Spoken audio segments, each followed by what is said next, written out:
Hi guys, are you ready to build a professional grade job application system in React? In this video we are combining React, TypeScript, Tailwind and Redux with Go language backend to create something amazing project. Let's kickstart the exciting project of it. We will make a job application project. Already we made a backend in Go language. There we have the user and job. We have all the job CRUD operations like create, update, delete, and even user management is also there. We have one more special user, that is admin, that will manage user and the job. Means admin can view and search all the users and job, and even he can delete it also. And guys, for security purpose we will make authentication authorization also. We already implemented JWT token in the backend for authentication. That also we will integrate into this React application. So in today's video we will create a new project on React on the Vite platform. We will use the TypeScript and Tailwind. TypeScript for the type strongly type and Tailwind for the CSS purpose. We will write down all the component our own only, and today we will make the folder structure and prepare the applications. And once our application is prepared, from the next video we will integrate one by one component also. One more thing, in this application guys, we will use the Redux state management.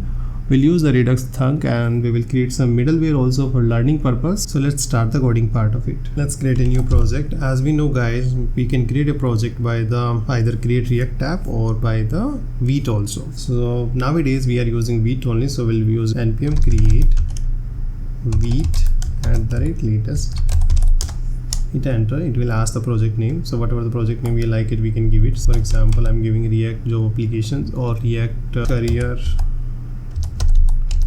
cruise. Any name we can give it. We'll choose a framework, that is React only. TypeScript we will choose as a variant, and our project is created. This project is created, but we does not have the package. To install a package we need to run npm install or yarn install. We'll use the npm install. Okay, so this blank project is created. I will create a new GitHub repository also. There I will commit all this code, so you guys can take the reference and parallel development also from the source code. Next thing, we will clean up some code.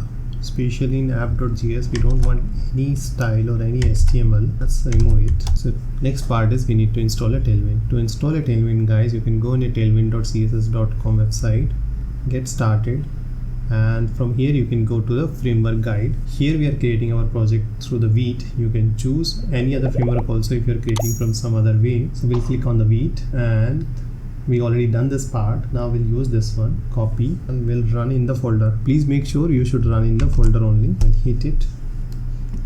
Once this is done, then we need to pick the second one. This is the second one, tailwind config.js.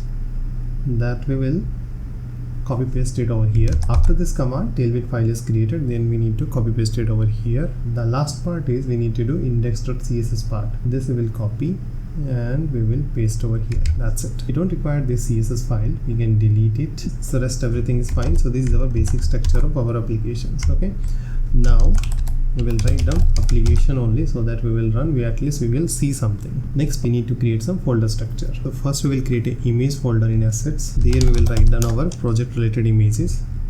Inside in it we will create a style folder also. Write down our global styles over here only. Like for example, I'm creating a new style file, global.sass file. So we'll support the sass file. To enable a sass command, we need to run this command npm add -d sass, and it will add a new package into package.json over here. Next folder we will create a component in the source folder. In the components we will create a common component. In this folder we will create a layout folder also. The layout means like the dashboard layout, main layout. There we will create the layout one also. So component should have common and the layout, the two folder it should have. Component could have one more folder is features, means feature related to like job, filter, search. This kind of feature we can make it into the component only. After that we will create a pages. Component means we can reuse in a multiple pages. Page means that will directly bind with the routing that we will access on a browser, that we will say page. So we'll create a pages also. Definitely we'll use the Redux, then we require store, so we'll create a store folder also. So we'll create a store folder also. If we have some API call, we should have one services folder also. And right now we are using TypeScript, we should have types folder or models folder. If we will create a custom hook, we should use the custom hooks folder. We should have routing folder also. There we will manage all the routing files. If we have some utils file like config file, it could be like constant file, these things could be. So these we will create into the config or a constant folder only. So these are the folder structure. Inside in it we will create files according to feature wise. So these are the folder structure guide. Let's run it also. npm run dev. We will run the Vite project and it is running on this particular port. So once we run, our application should get it like a way blank an application, because we are running only this particular page and this has only application is the keyword. All the folder is blank guys. In the next video we will actually start writing down the coding part. Till here you can prepare the project and you can create the folder structure of it also. If you have any question, please ask it. Please write down the comment. I will actually give the answer of it also. Thanks for watching the video. See you in the next video. Till the time, happy coding.